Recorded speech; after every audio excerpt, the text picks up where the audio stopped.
Hello friends, my name is Matt and I'm a teacher from the UK, and today we have a very special guest for you today. She's all the way from England, the UK. So this Gabrielle is a native speaker, but she's going to try to do some IELTS questions. She hasn't seen the questions before. How are you feeling about doing it? I feel a bit nervous actually. So there you go. Native speakers also feel nervous too. And because Gabrielle has a little bit of an advantage compared to other students, we thought we might do something a little bit interesting. Are you up for a challenge?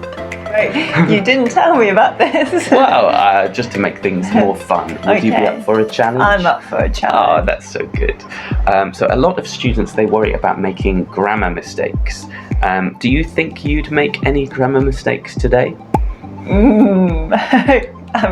Maybe. Okay. Well, I thought we might do a forfeit.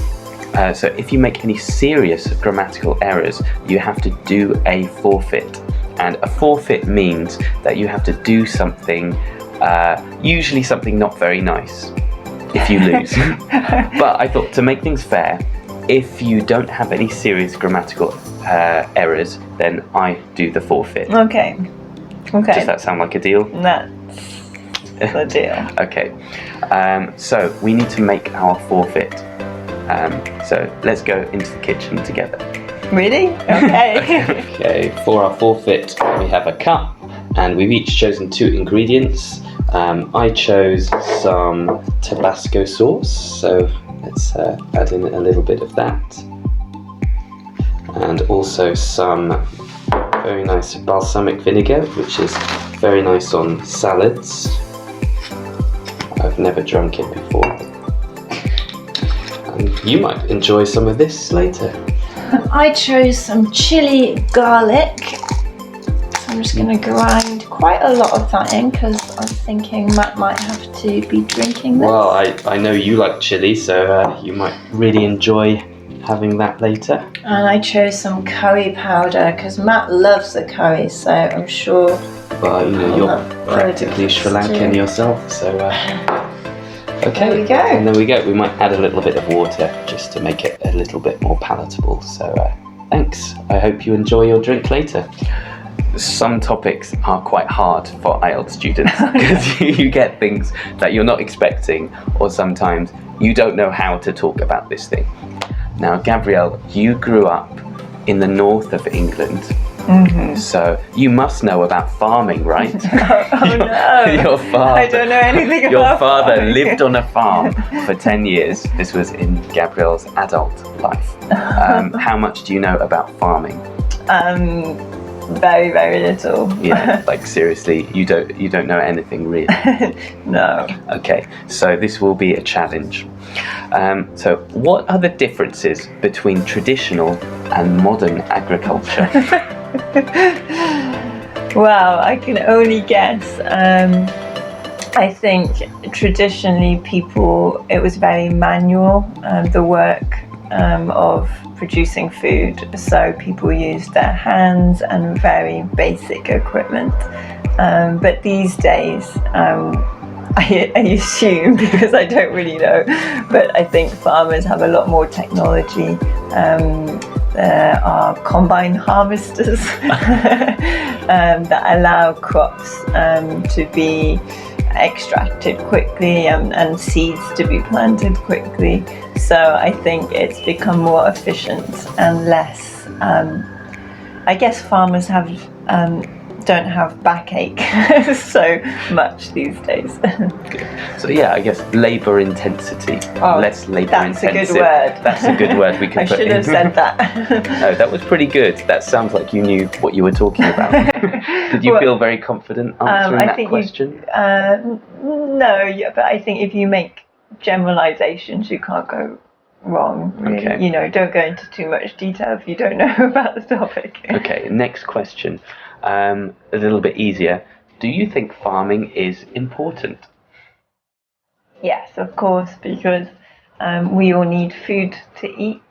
So I guess it's got increasing importance these days because people, I think more about the ethics of farming, vegetarianism, and there are more vegans in the world, and so.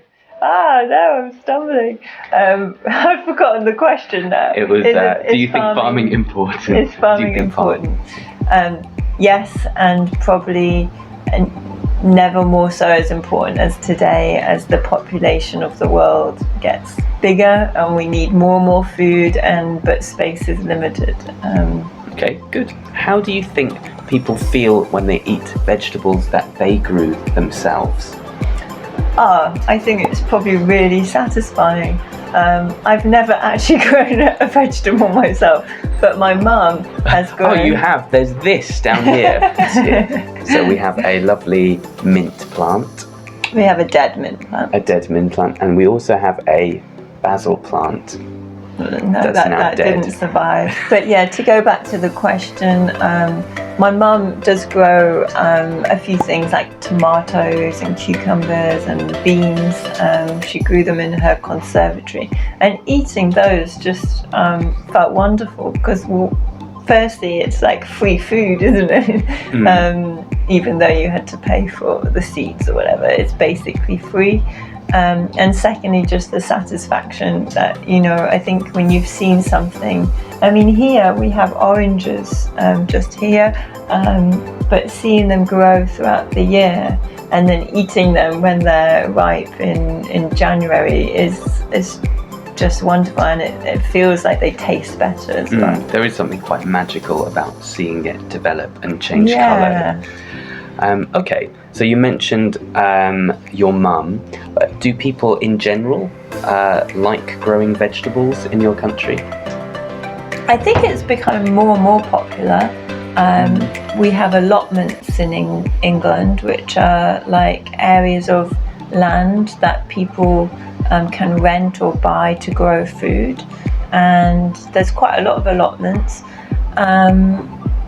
But I think for young people, perhaps it's not. So I think young people maybe spend their time more going out and want to meet people, and it's a bit of a generalization, but I feel like growing your own food maybe comes to you more later in life, perhaps when you've got more time, or I don't know. Okay. And do you think climate change is influencing food production in any way? Wow, that's a big topic, but yes, I imagine it is a lot. How? Well, I know there was a documentary on television about farmers in Spain. As the earth warms up more, it's becoming harder to irrigate crops, I guess, and to this is difficult. It is a tricky question. How does and climate the funny change? thing is, when I start thinking about the answer and what I'm going to say, is I forget the question. It's hard. So that's okay, because you can say to the examiner, could you say the question again, please? And that's totally okay. So that's good. Don't feel bad about doing it, because a native speaker also needs really to do difficult. that. Okay, so question again is, do you think climate change is influencing food production? Influencing. So you could say making it better or making it worse. So what do you think? Okay, do you so think let me think on how it could. I think it's making it more difficult because I think the hotter the planet, then the harder it is to irrigate crops and plants. Could it be making it better? Yes, in some ways. For example, England is usually quite cold, but the warmer the planet gets, the easier it is to grow different things in England that we don't normally grow. So maybe one day we'll see orange trees all over England, for example. So there could be some benefits. benefits, and there's probably many more that I can't think of just now. It is quite hard when you're put on the spot, when you have to think really quickly about that. But I think you are right, saying in general, people grow crops in an area because the climate is used to that. But if that climate changes, then it's going to be harder to grow those crops. And yeah, like in England now, there are new plants being grown, like grapes, figs even, that didn't grow before because the climate is warmer. So yeah, I think you covered that well. Okay, another tricky question about farming, last one. How will technological and scientific improvements affect food production?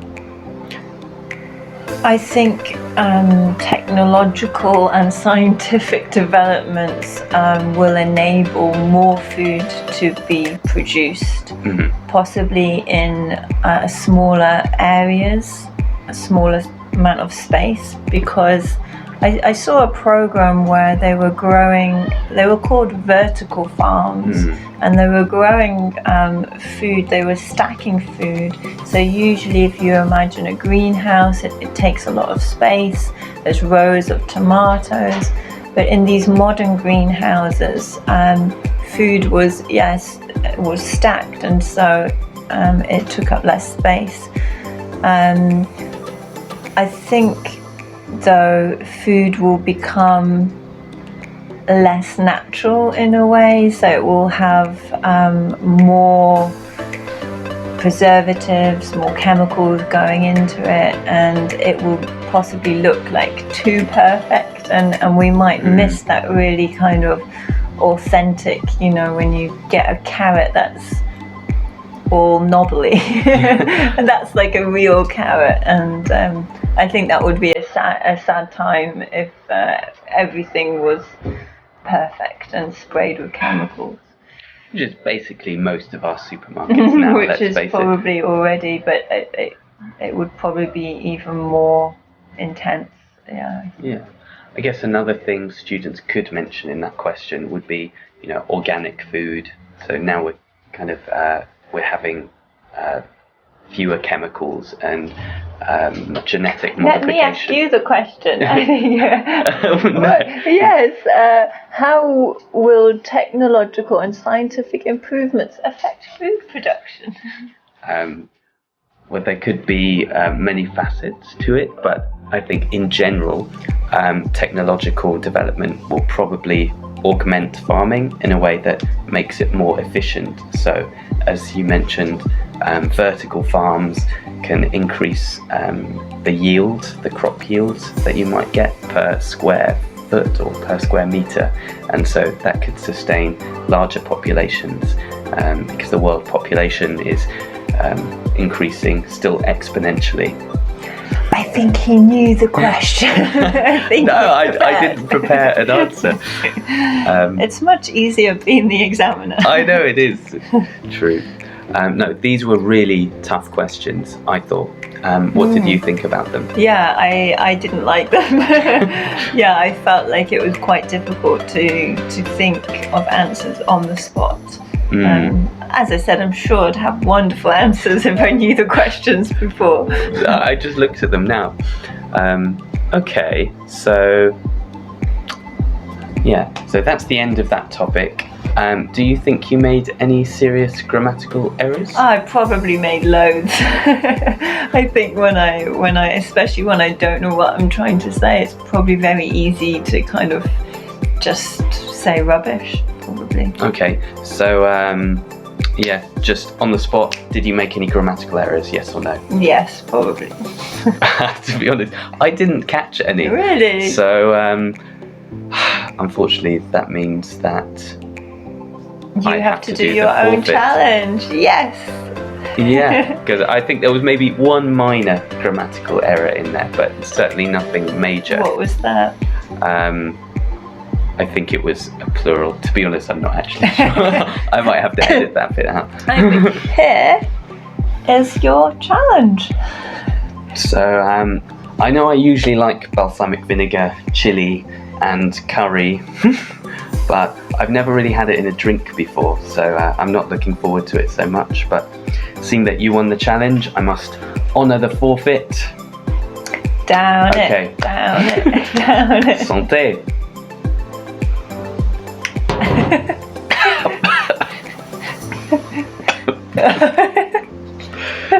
Oh, I feel like I'm You do gonna feel like you do look a bit sick. Okay, see you next week. Bye.